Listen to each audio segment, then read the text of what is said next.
Okay, now let's move into the story and try to analyze the story properly.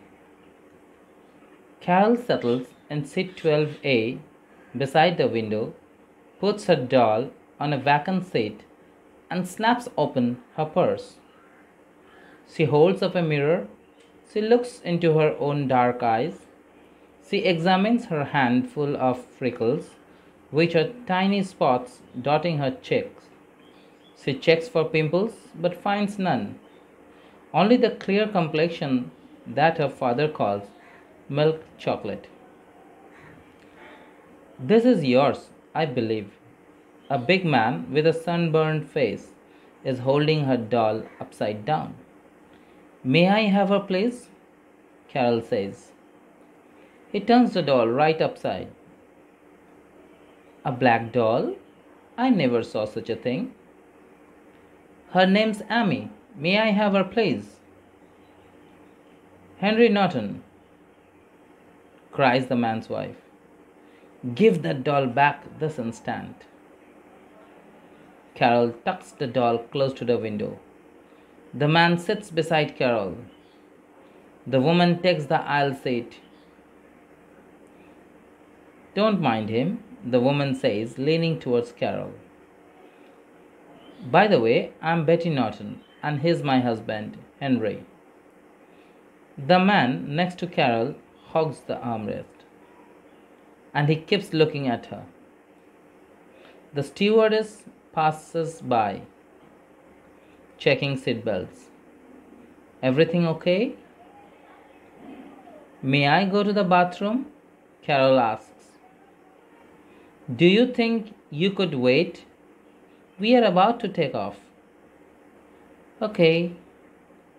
Carol looks out of the window, sees the Toronto airport buildings, fall behind and wonders if her parents are watching. Say goodbye, she instructs Amy, waving the doll's hand. Say goodbye to Mom and Dad. The engine charges to life. Her seat hums.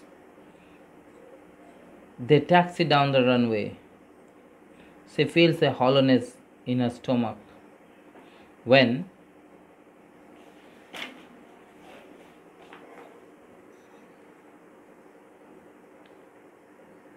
they lift into the air, her ears plug and stay that way until the plane levels out over pillows of cotton. They burn as bright as the sun. So, that is what the other side of the cloud looks like. Excuse me, the man is talking to her. You can't go to the bathroom now, you know. No, that's all right, Carol says. Traveling all alone, are you?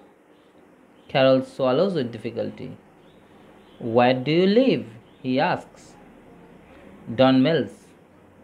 Oh, really? He says. Were you born there? Yes. And your parents? My mom was born in Chicago, and my father was born in Tuscan. And you are going to visit your grandparents? She nods. And your parents let you travel alone? It's only a airplane ride, and I am a big girl. The man lowers the back of his seat, chuckling. He whispers to his wife. No, Carol hears her whisper back. You ask her. Carol yawns, holds Amy's hand, and goes to sleep. The clinking of silverware wakens her, but she hears the man and the woman talking about her. So she keeps her eyes shut. I don't know, Henry, says the woman. Don't ask me, ask her. I'm kind of curious, he says, aren't you? Carol can't make out the woman's answer. But then she hears her say, I just can't see. It's not fair to children. I don't mind the mixed, but the world isn't ready for it. They are neither one thing nor the other. Henry, wake that child, and see if she wants to eat. Let's skip it till here. Let us first analyze this part of the story, and then we'll move on to the next part. So, from this part, we come to know that the color of Carol's skin is described as milk chocolate. What does it show? It implies that Carol is a girl who is colored. That means of mixed parentage. The word milk chocolate denotes it, that she is a colored girl. Mixed parentage means, that means of mixed race, white and black. So when one person is white, another is black, their children are of mixed parentage. So how can we make out that Henry Norton is rude to Carol from this part? Look at the second paragraph. How does he hold the doll? Upside down. Henry holds her doll upside down and comments on it being black. Afterwards, he is found to say that he has never seen a black doll.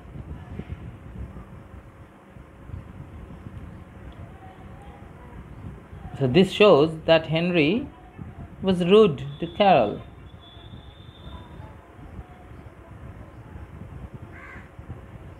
Now we will find again that the writer mentions Henry Norton hogs the armrest. Hogs the armrest. Here hogs means, see from the meaning you can find out meaning of hogs, that he spread his arms completely over the armrest without leaving any space for Carol.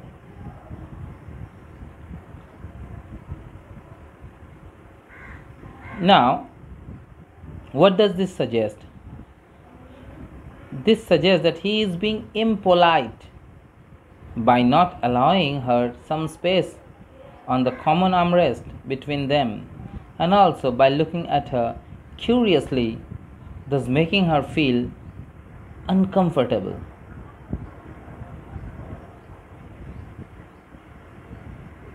Now, what does we come to know about Carol from here? What does she feel of herself? How we get an introduction of hers? See, she says that her name is Carol. She is found to say, and afterwards we'll also find to say that she is a grown up. Now, like any other children belonging to this pre-adolescence who thinks themselves to be young adult, she also looks herself in her pocket mirror to see if she has any pimples, but she finds it's clear, her skin is clear of pimple, there is no pimple. She is comfortable about traveling alone, yet she looks at the airport and wonders if her parents are watching her plane. She makes her doll wave to her parents. She asks to go to the bathroom when she cannot, the time when she should not go to the bathroom. Now, all these things give us the identity, or reveals to us the identity of Carol. How immature she is. From all this activity of hers, we can understand that she is yet not a mature adult. But she thinks herself to be so. Now, let's see how does she identify Henry Norton and Betty Norton. Does Carol see them as whites? No, she does not. She sees Henry as a person, a big man with a sunburned face. What does this tell you about the characters? From here, we find that Carol is innocent and does not even know their intentions, while the couple is disrespectful with their invasive questions to Carol.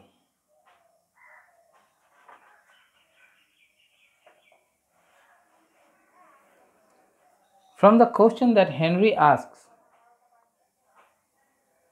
what is he trying to find out? See, Henry asks has some questions.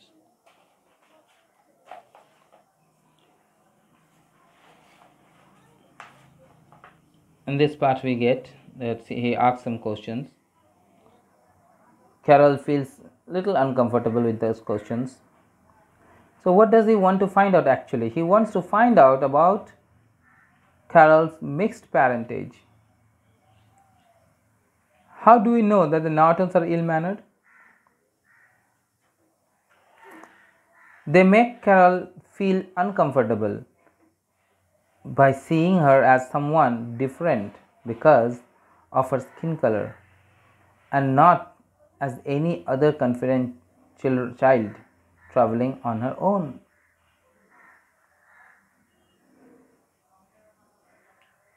Why is Carol uncomfortable with the questions that Norton asks? Norton asks the question, traveling all alone? Are you? Now listening to this, Carol swallows with difficulty. That means he feels little uncomfortable with it. You can find the meaning of swallows over here. Makes a movement with her throat as though swallowing something because she is nervous or frightened.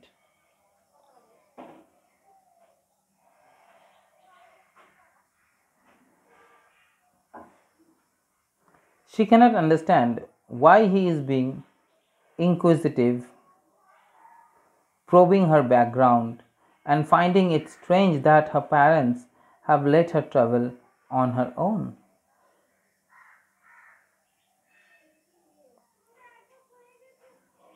Now, what is the irony in this situation?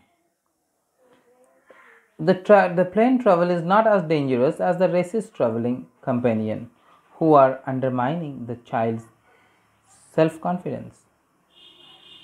Now, traveling all alone by a plane is not so dangerous, but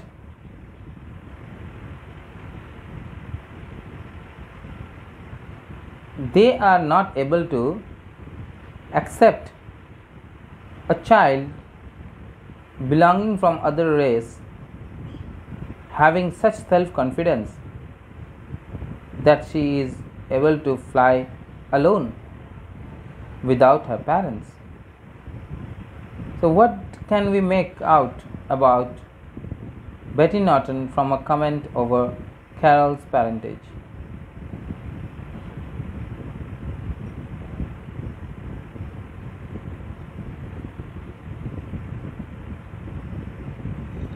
Just think of it, that because she is of different race, she is being undermined.